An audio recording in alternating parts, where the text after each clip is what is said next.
second submission with my BJJ practice dummy Maya here from our Andrew's ex-girlfriend position. So, quick review on how we get there. Side control, she turns really hard towards me. A short hook, rotate around, pinch the head, feed the other hand through, get my position, drive forward to lift the head. Now, from here, what I'm going to do, I've got the hand nice and low by the belt, and then I've got this hand free up top.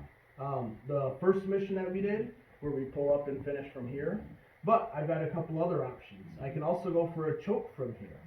A couple different chokes. The first one we're going to look at is kind of a modification of a paper cutter. So with the paper cutter, we're going to control one arm and then use our other one to choke with the lapel. So with this, instead of leaving my hand underneath to control like I would with a traditional paper cutter, I'm going to trap her hand down by her belly. And I can do this a couple of different ways. Depending on how her gi is, I can use the belt, and all I'm going to do is pull it taut, feed it into the hand that's underneath hers, and then I'm going to pull and rotate. This, along with my chest, makes it impossible for her to get her arm out. All right? She's not going to be strong enough to lift her elbow up and just using one arm get my weight off of her. Sometimes the belt's out of reach. You can also use the bottom of the gi, and it performs the same function. It can just be a little trickier to get sometimes. All right? So either one works. Either grab the gi, trap the hand that way, and again, as your grip gets stronger, this will oftentimes be enough, but we don't want to rely on strength. We don't want to rely on having a good grip. Whenever you can use your body weight, I'm going to take my chest, push down on her elbow with my chest, and that's going to secure and make sure that her arm doesn't go anywhere. Heavy, heavy, heavy.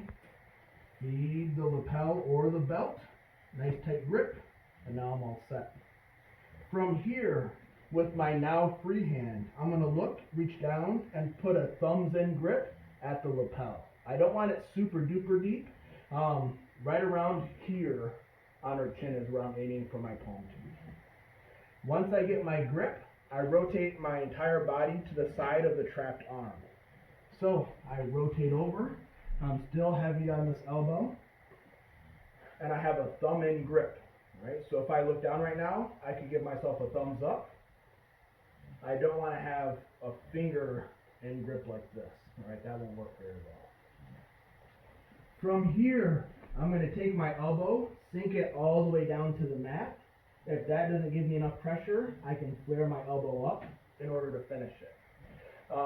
For demonstration purposes, I'm just kind of sitting on my knees.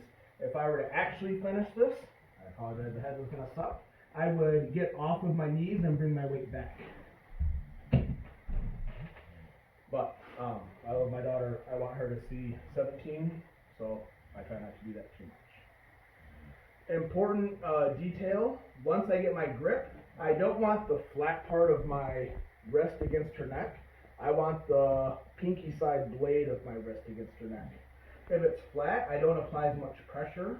As soon as I get the pinky side, then there's less surface area, so it applies much, much more weight to her neck and makes the choke that much better. So, one more time. I've got the grip, weight forward, feed the belt or the gi to my hand, reach back, get the grip, rotate, drop my elbow all the way to the mat, flare the elbow if I need to, and get the tap.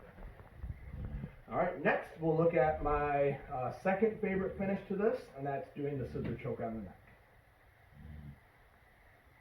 Bye.